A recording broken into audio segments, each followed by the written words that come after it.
Solution stoichiometry. Solution stoichiometry usually involves molarity, and you're going to see why molarity is such a handy unit to use when you're doing stoich problems. Because if you know the volume and concentration of a solution in a reaction, you know the number of moles of that chemical. For example, if you have 265 milliliters of a 0.01 molar potassium chromate solution, you can easily figure out the number of moles of potassium chromate you're working with without having to look up any molar masses in the periodic table. So 265 milliliters multiplied by the molarity.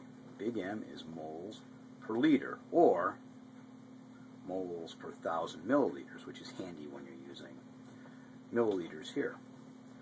So this milliliters cancel those milliliters, and we're left with moles of potassium chromate.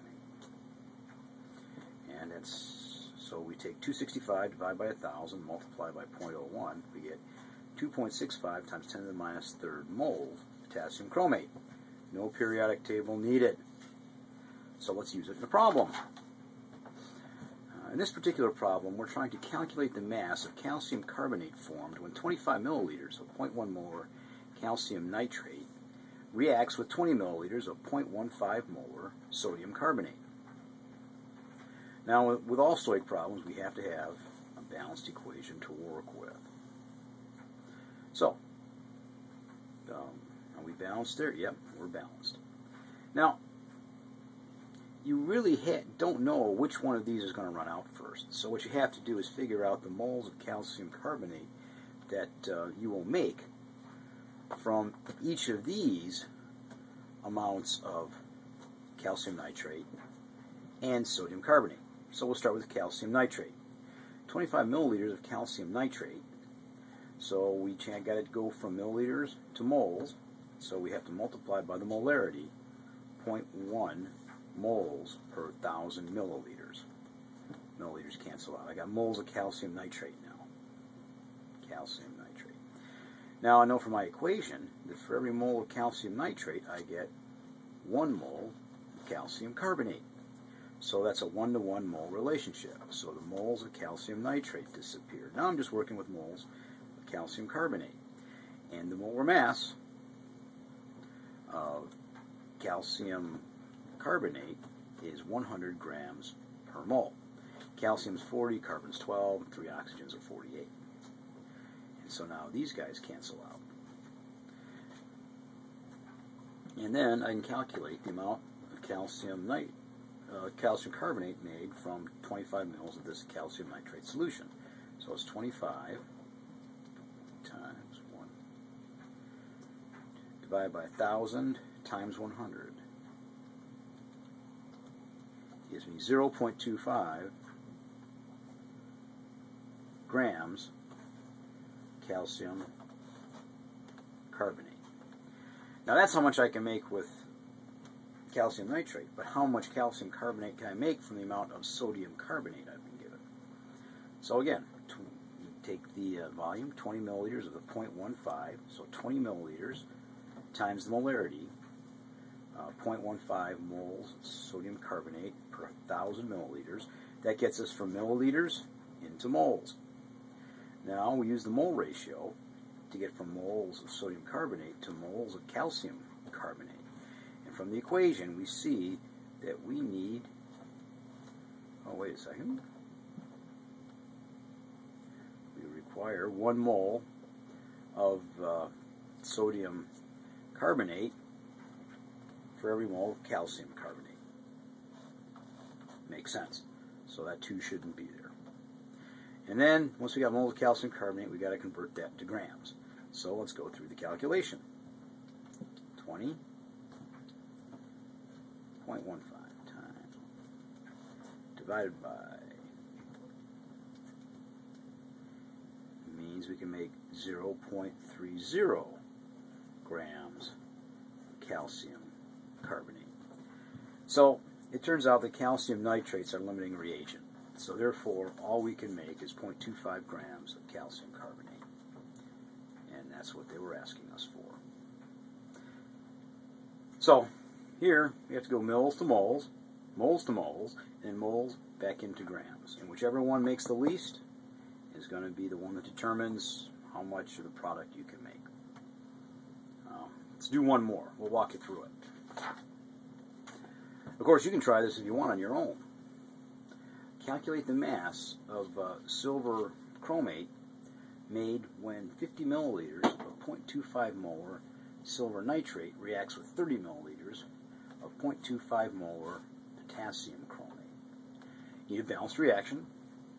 So silver nitrate, potassium chromate, silver chromate, potassium nitrate. And it's balanced.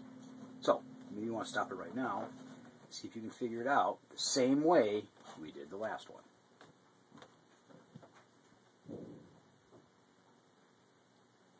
Okay, now I'll do it. So we start with what they gave us. 50 milliliters of silver nitrate, and its molarity is 0.25. So it's 0.25 moles per 1,000 milliliters silver nitrate.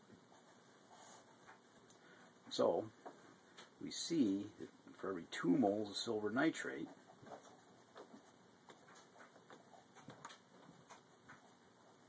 we get 1 mole of silver chromate.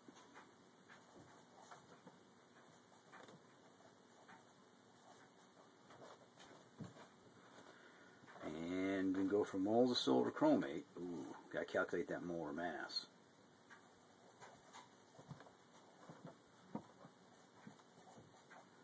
Do that real quick.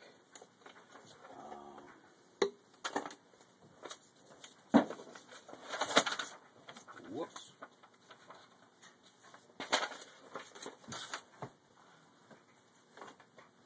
I'm making a mess here.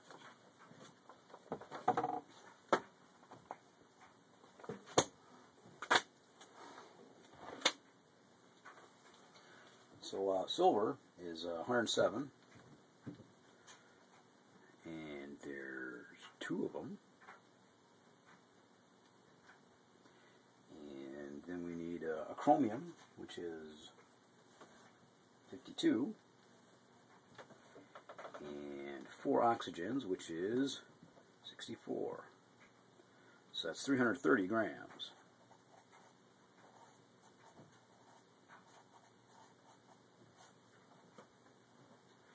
Now we have to see how much silver chromate we can make from 30 milliliters of the 0.25 molar potassium chromate. So 30 milliliters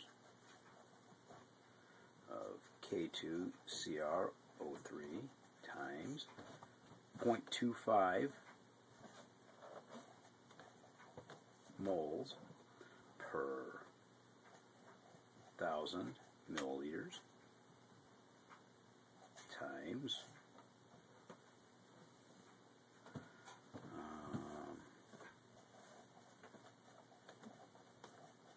keep forgetting to write this in up here, K2CrO4, so that way those guys will cancel to make 1 mole of potassium chromate yields 1 mole of silver chromate.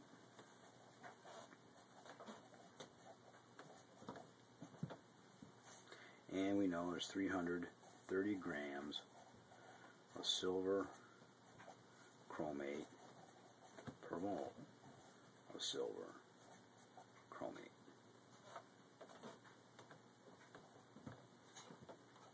We get the calculator, bang it all out. So, up here, let's turn it on first. Go enter, divided by 0.25 times 2 divided by 330 times is 2.06 grams Ag2CrO4. And 30 mils of potassium chromate. See how much silver chromate that yields. 5 times 1-to-1 ratio times 300. 330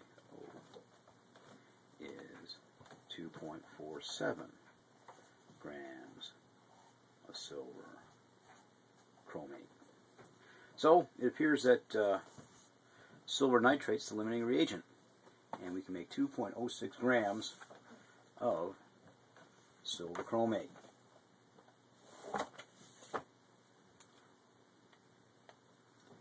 And that is solution stoichiometry.